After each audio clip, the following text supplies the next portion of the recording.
Hey. Awesome. I was really excited to be asked to speak at this event today because ethnographic animation, which you're going to hear all about, it really is two worlds come together. It's a structured world, and it's what has traditionally been known as a more design world, entertainment, because it's animation. So you have the social science coming together with something that's traditionally known as a piece of media, a way to tell a story. And I'm going to let you know how those worlds come together. But first, before I do any of that, you should know who I am and why the hell you should care what I have to say. And the way I like to start that is saying, these are my parents. That is Mary Jo on your left and John on your right. And they met at CBS, which was one of the first, if not the first, I can't recall, broadcast station. In the early 50s, they met in Chicago at the CBS station there. My dad, John, had gotten out of World War II and had no idea what he wanted to do with his life. And a buddy of his said, hey, let's try this newfangled thing called television. And he was like, okay, yeah, I'll try it. And he did, and then he became a cameraman, and then he became a director, and he spent his whole career was working in television. And my mom, there on the left, that's Mary Jo, it's a gorgeous picture of her. This is 1952 or so, and she was a producer. And I like to say this twice, because that's my mom, female, 1952, working in television. This is 10 years before Mad Men began, so she is definitely a role model to me. So my parents met, they had my brothers, whatever, and then they had me in the 1970s, early 70s, and I grew up in New York, because by that time they were in New York, and I grew up as a child actor. I did commercials, I did television, I did Broadway, I did a bunch of stuff like that, because I like to perform. But also, I also like to figure out how things work. I kind of have a bit of what you might call an engineering mind. And so when I would be on set working on a commercial, and I come home from work at the age of 7 or 8, my dad would say, what kind of camera did they use? And I'd go, I don't know. And he'd say, well, very typical my dad's statement, you've been staring at it all day, how come you don't know? I was like, fine. So I started learning, and I started asking a lot of questions on set. I started finding out that I really wanted to know how that camera worked. And I wanted to know if it was a film camera or if it was a video camera. It mattered to me. So I ended up going to school for, in Ohio University for radio, television, broadcasting.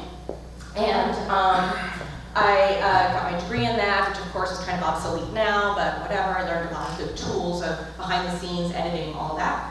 I moved to Portland. I decided I wanted to work in the newfangled thing called the World Wide Web. And I explained to my parents, much as they explained to their parents, that this really was a real industry. I swear it's not just a flash in the pan kind of sort of thing. And when I was doing that, I was still kind of also doing production work on camera. And this is me all the way on the right. That's me as 5, the girl from Mars, in an independent film called Pop, which is a crazy screwball comedy about 2 physicists.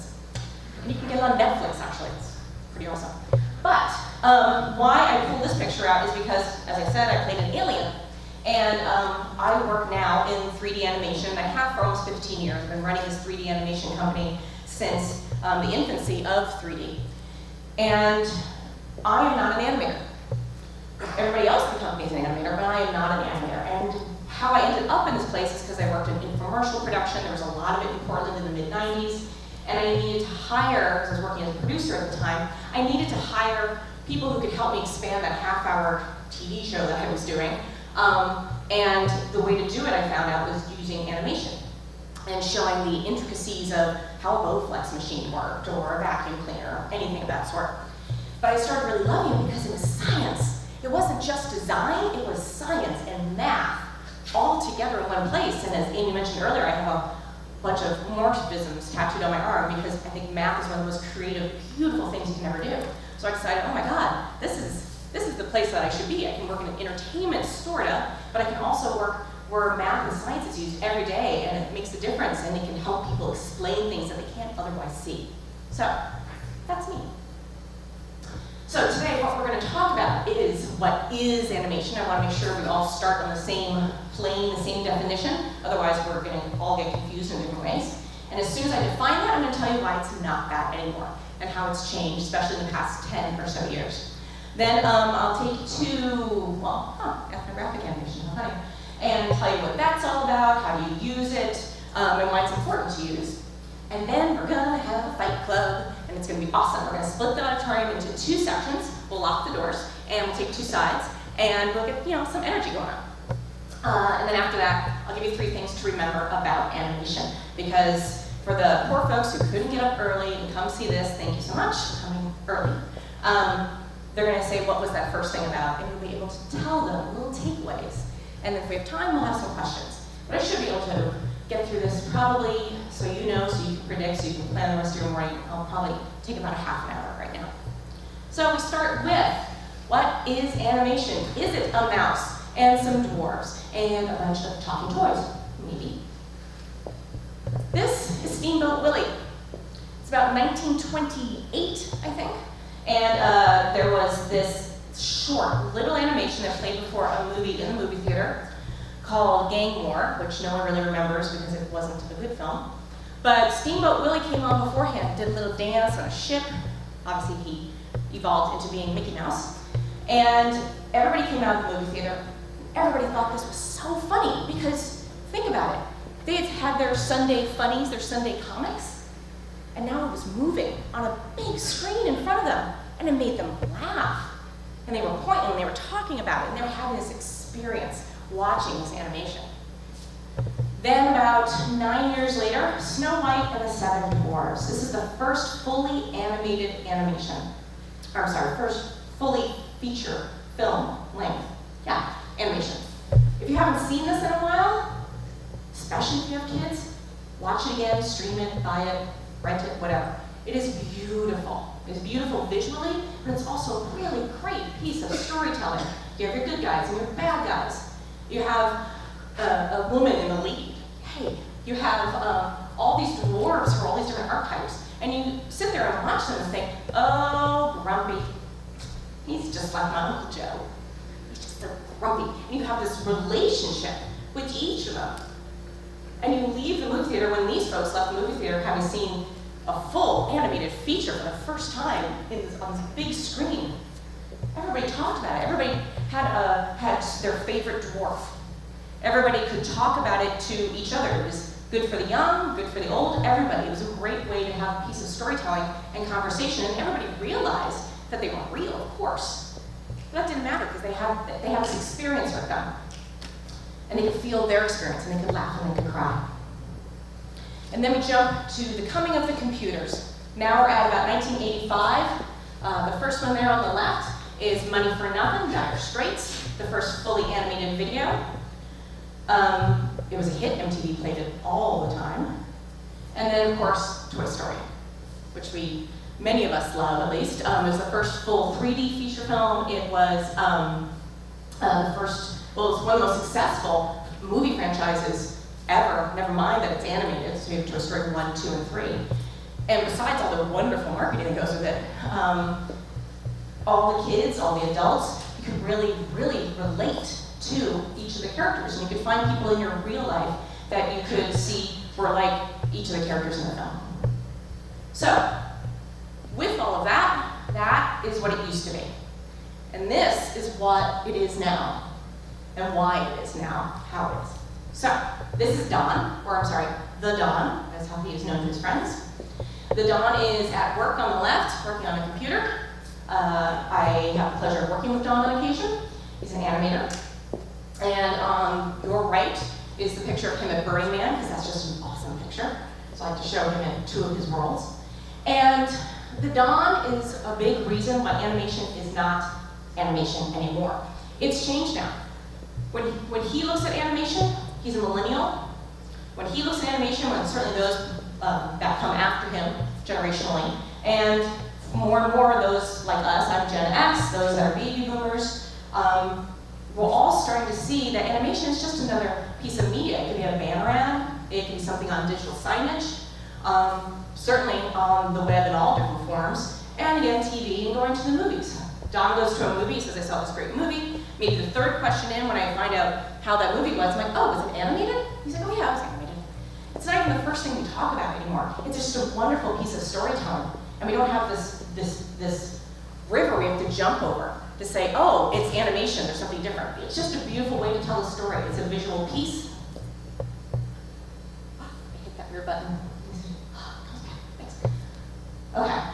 animation isn't animation anymore, and here's no reason why. It's being used a lot in education. It's being used a lot, well, for many, many years. If anybody remembers Schoolhouse Rock, that's a wonderful piece, and we all remember things like I'm Just a Bill so much more with Schoolhouse Rock and seeing that animated and having a fun little song to go with it than if we just sat there and read it in a textbook, right? So, Sam's research, because I know a lot of you like to have research and data, so I put this in there. Sam's research, animation can be more engaging for the brain than real actors. This was a study on neuromarketing, and people were just asked to watch different types of media and different types of educational tools. And that was one of the big results that came out during this bit of research, that the real actors or actors in a video or a film, they were impactful, but they were also maybe sort of kind of distracting. But watching something in animation, people sat up a little bit more, their posture changed a little bit more, and they were really able to understand what was being explained to them.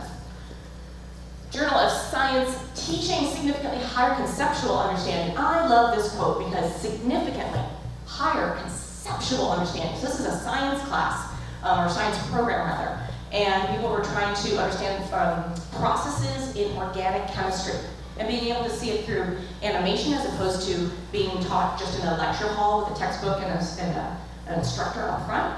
Again, we have much significantly higher conceptual understanding.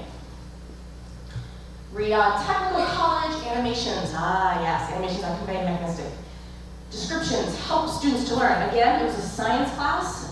There were 3 different groups. They had a lecturer just in a lecture hall. They had the availability to have a lecturer and an animation to complement that. And they also had the option to just go watch an animation like in a computer lab to understand a really complicated process. And it was, again, found that animations really helped in that learning process. And then journal. Ooh, I love missing Journal of American Osteopathic Association. It's hot. Comprehension was markedly higher for students who used computer animation. I'm just repeating myself now. Basically, students were able to, again, have the opportunity to have animation complement the other stuff that they had for either be a textbook or an instructor to complement all those studies to understand. And one of the things that I love that is in the quotes from this study is that people would also not just talk about how they could conceptually understand things more using animation or watching animation, but they actually were having more fun. And don't you want people to have more fun when you're trying to teach something, when you explain something to them? Because one of the quotes was they kept saying, oh, it was much more fun, it was brighter, sure. It made them feel good when they watched animation. Whereas when they didn't have the option for animation, they were saying words like, it's dry, it's boring. But we're talking about the same process that they were learning, but having animation again, they were happier. So, quick few stills. This is the part of my presentation where I say, hey, you know about NDAs and how you have to sign them? I'm sure a lot of you here have experienced that. So some things, I'm just going to show you some stills. I know that kind of goes against the whole animation part, but I love my clients, and I don't want to piss them off, so I'll show you some stills. But I will have some animation, don't worry. So this is just real simply a still from an animation of showing the internal workings of a machine. So that's one of the great things with animation and 3D is you can show something you can't see with the naked eye or see with video, or if you're not in person with the actual object, you can see an X-ray vision. This is a windmill. Didn't exist yet, but from a whole bunch of people's minds, they decided this is what it might look like. And with animation, you can also, with the programming side of it, you can test physics. You can test real dimensions and say, okay, well, if the paddles are this size and we put this much pressure on it, is the thing going to tip over or not? How much pressure and what angle can you force on it? So you can test all of that experience of this windmill being used. Again, another X-ray vision. This is a hinge on a door, on a car door. You can isolate and be able to concentrate and see how the hinge works. For this piece, it was used in marketing, but then they came back and wanted to also, in their next product cycle, wanted to figure out how they could improve upon using this hinge and seeing how it would work with the weight of the car door. So, you can do all these things. But the biggest thing that I've been studying and getting really excited about is what if you can show the experience, much like when you had Snow White and the Seven Dwarfs, you got to see the experience and the happiness and the sadness of what those characters were doing. And don't we want to do that when we're making a UI or when we're making a new product? We want to figure out, not only will this be a cool thing that something I think is going to be cool, but will someone enjoy using it? Will it be easy to use? There's so much competition out in the market. You want something to be enjoyable when they use it. So, now is where we get to ethnography. Explain animation. Just put that to the side. Ethnography. Who knows what ethnography is? I knew I was speaking to the right group. Good amount of group. This is a definition of ethnography. So it aims to describe the nature of those who are studied. It's a part of cultural anthropology. It's a subset kind of that says, okay, with anthropology, we're going to understand tribes, we're going to understand groups in the past or a type of person in the past. With ethnography, we're going to study them right now in their environment. And it sounds like I'm talking about animals, but what I'm talking about is we're going to go to someone's home and see how they clean their house. We're going to see how they go walk up to the door of their car and get into the car and turn on the car. Do they put their purse down? Do they keep it on their shoulder? We're going to see all those kind of processes. We're going to study how someone shops. We're going to study how someone buys a computer. We're going to take all of that data, tons of data, tons of stuff written on little scraps of paper, tons of stuff in Excel sheets, some pictures, maybe some video, all this data. But what the hell do you do with all that data? Especially if you're getting all that data to prove that this new thing needs to be made.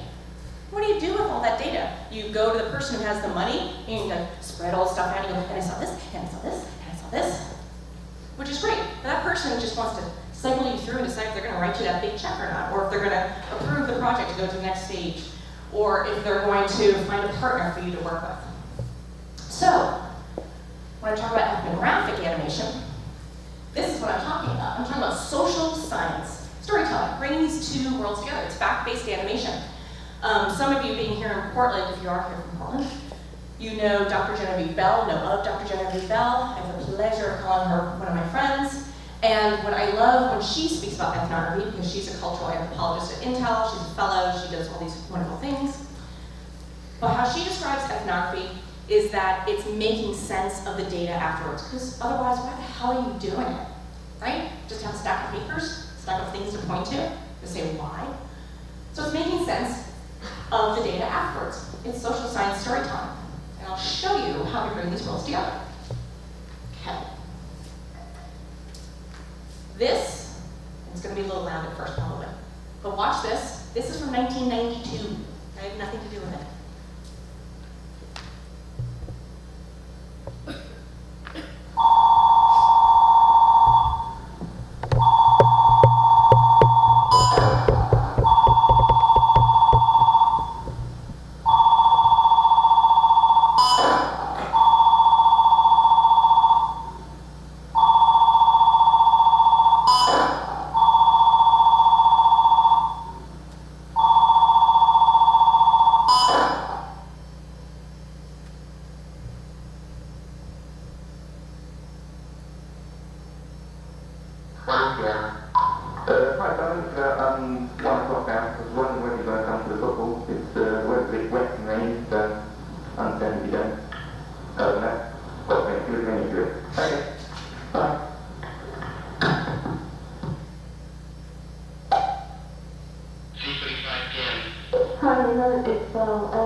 The end Ellipsis, I love that. Maybe something jumps out next.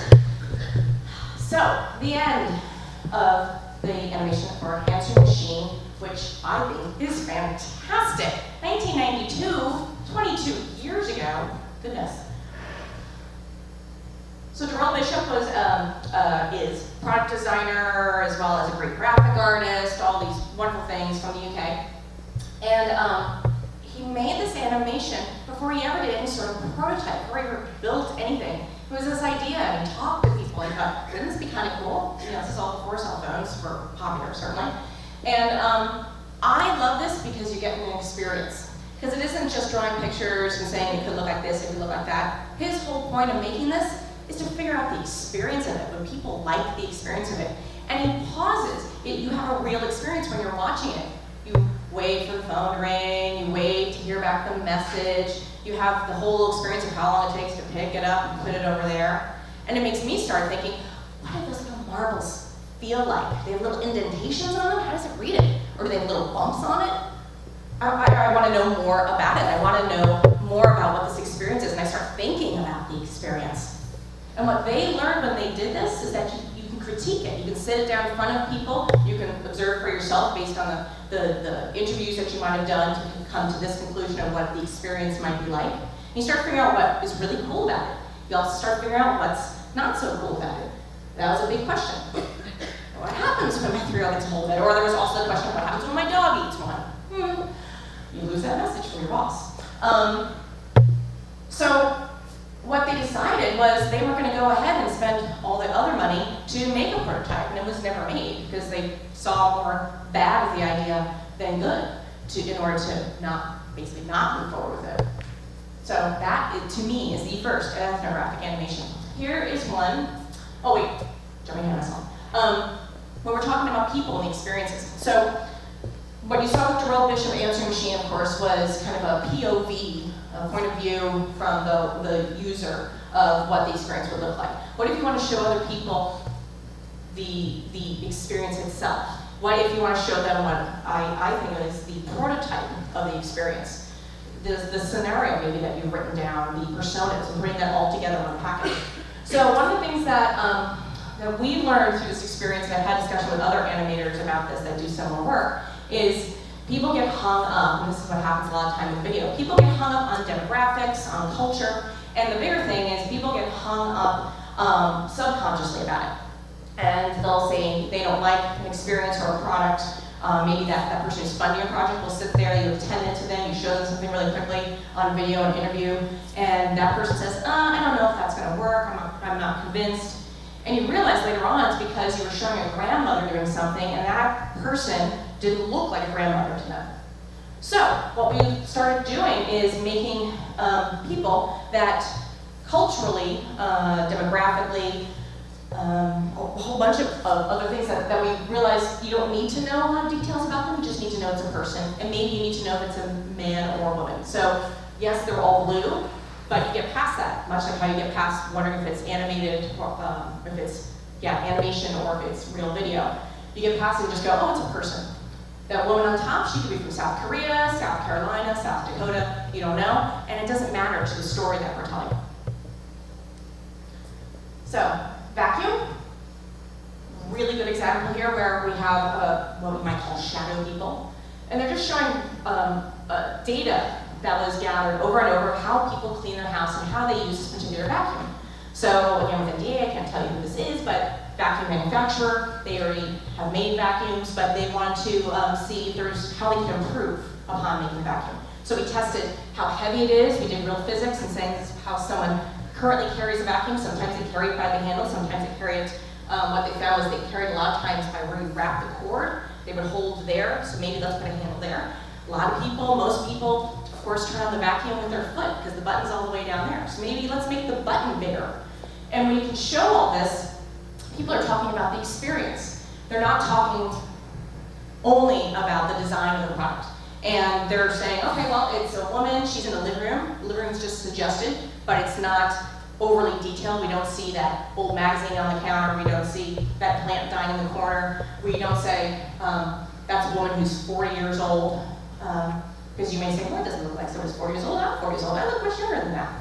So you don't get distracted by all the data that for this particular scenario didn't matter. You get to choose. You also can take something like a product if you're doing it in 3D and you can make it photoreal. So the vacuum cleaner looks much more alive than the rest of the background looks. And you're able to just watch what it is that this woman is doing.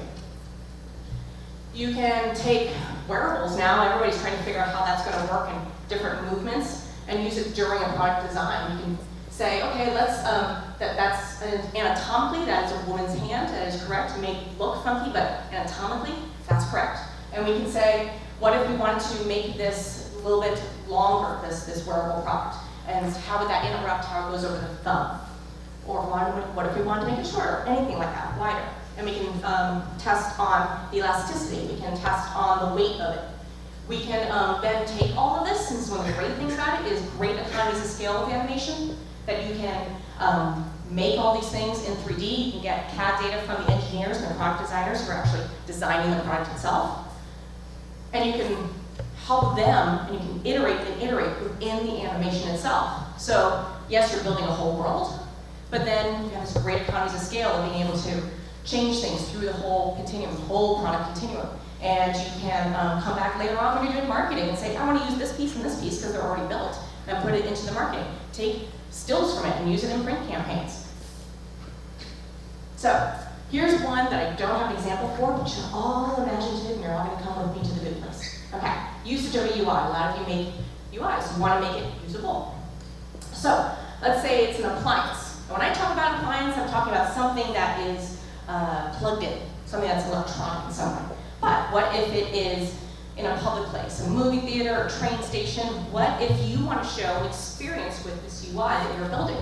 There's going to be maybe crowds around, a lot of people in line, maybe a lot of people going to buy a train ticket, or going to a soda fountain in a restaurant, and they're left-handed. How are they going to use that UI? What if, as they're using UI, they have a baby on their head? What if they're left-handed? What if they're right-handed? What if they are in a wheelchair? How are we going to show and test the experience of using that UI in all those different situations? You can do it through animation, and you can, again, keep iterating and iterating along the process, changing little things, changing the height, changing where the buttons lie on the UI. And that way you're having this prototype of the experience right in front of you. Again, it works through the whole process, the whole product continuum. You can bring it in, bring it out, start in the beginning. You can start all the way at virtual prototype. You can start wherever you want, but you can reuse it and reuse it and reuse it. Does it work? I would like to have this in there. I can't tell you who our clients are, but I promise you, they're Fortune 100 companies. It works, and it helps them figure out that experience part, which is so very important. Market research. Okay, this is a quick little bit because I threw this in because a lot of us here in this room maybe do focus groups or online focus groups, and a lot of times you have a bunch of written words. And I just want to make sure that you're taking advantage of maybe using some stills, some illustration. Animation's ideal, I think, because then you get to see this full movement and get the experience. But instead of having someone visualize something on their own, please use a picture, use an illustration that can encompass all this stuff that they're reading, and maybe they're not, maybe they don't like reading, maybe they just want to look at the pictures, and that way they can really see, again, and visualize the experience. There's also, let's see if this goes, yes, I love it when it works. I call them GIFs, you can call them GIFs, whatever, but 5 frames of an illustration to show something that's happening. It's much harder to explain how this person in the future might be able to test how they can wear different types of glasses, sunglasses, what it's going to look like on their face using the camera on their laptop. You can explain all that, and some still says, especially in different demographics that might not use technology a lot. Like, what? I don't understand. Here you go. This one is, well, I'll just hold it play. Skyline. Oh, look, they're able to take the skyline from outside and put it into the game that they're playing. And you can overlay something. It's a proposal for a different type of game. So,